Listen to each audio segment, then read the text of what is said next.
दोस्तों नमस्कार। एक ही जननायक है, एक ही नेता है जो सीधे सीधे तमाचा मार देता है सरकार के गाल पर।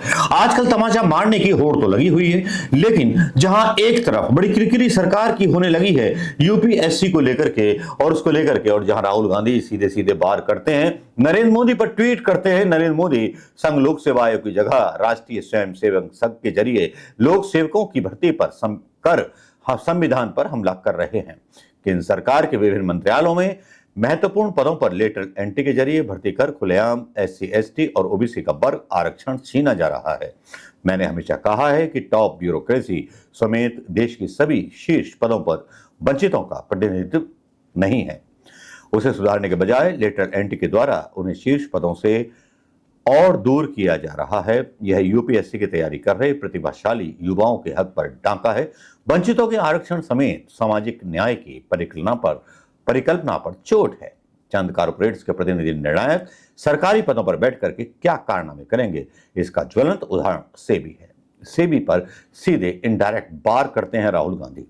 वहां निजी क्षेत्रों में आने वालों को पहली बार चेयरपर्सन बनाया गया। प्रशासनिक ढांचे और सामाजिक न्याय दोनों को चोट पहुंचाने वाले इस देश विरोधी कदम का इंडिया मजबूती के साथ विरोध करेगा।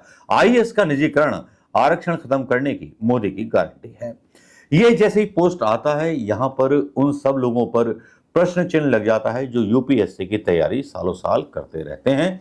यहां डायरेक्ट भर्तियां दे दी जाती हैं, और जब इस तरह की चीजें देश में वाकई में होने लगी हैं दोस्तों, तो आप बताइए कि क्या देश में वाकई संविधान जिंदा है या लोकतंत्र जिंदा है, या प्रधानमंत्री के केवल एक साइन पर सारी नियुक्तियां हो रही हैं?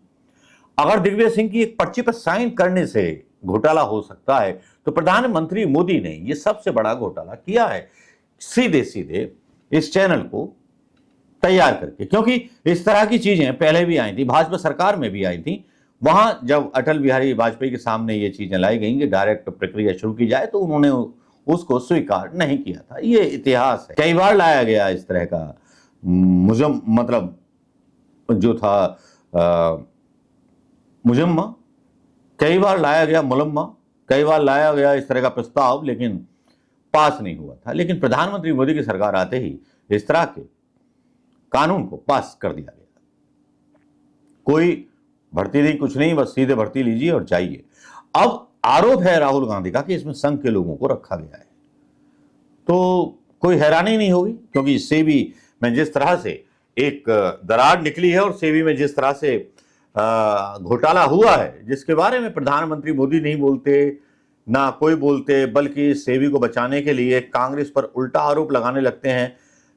भारतीय जनता पार्टी के प्रवक्ता ये कहने लगते हैं कि भाई ये कांग्रेस जो है देश विरोधी काम कर रही है। अगर घोटाले खोलना देश विरोधी काम है, तो फिर आपने मतलब जो पुराने घोटाले वोफार्स के हुए थे, या 2G और 3G के आपने स्कैम के घोटाले उठाए थे, तब क्या आप देशभक्ति कर रहे थे? अगर ये देश के साथ गद्दारी है, तो फिर आप क्या कर रहे थे?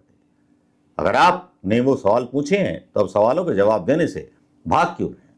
राहुल गांधी एक गले की हड्डी बन चुके हैं प्रधानमंत्री मोदी जी के लिए, और एक विपक्ष के नेता के तौर पर उन्होंने साबित किया है कि हम तुमसे हर मोड़ पर आपकी गलतियों पर सवाल पूछेंगे। आरोप तो योगी सरकार पर भी है कि जिसमें पीसीएस में कॉपियां बदलने का आरोप लगा था। 19,000 शिक्षक पदों पर घोटाला हुआ था। घोटालों की बनी हुई सरकार, चाहे स्टेट में बीजेपी की हो, चाहे केंद्र में प्रधानमंत्री मोदी जी की हो, वो कभी भी जवाबदेह नहीं होना चाहते।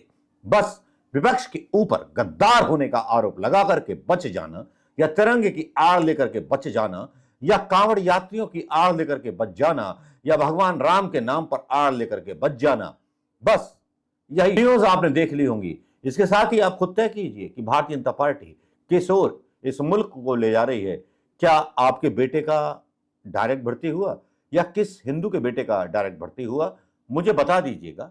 भक्तों, आप भी बता दीजिएगा, पता बता दीजिएगा, समय बता दीजिएगा, एड्रेस बता दीजिएगा कि किन किन हिंदुओं को जो है वहां पे रखा गया है। आरएसएस के लोग हैं, या वाकई में ऐसे लोग हैं, ब्राह्मण लोग जो गरीब थे, जिनको यहां पर नीचे से उठा करके ऊपर उत्थान कर दिया गया।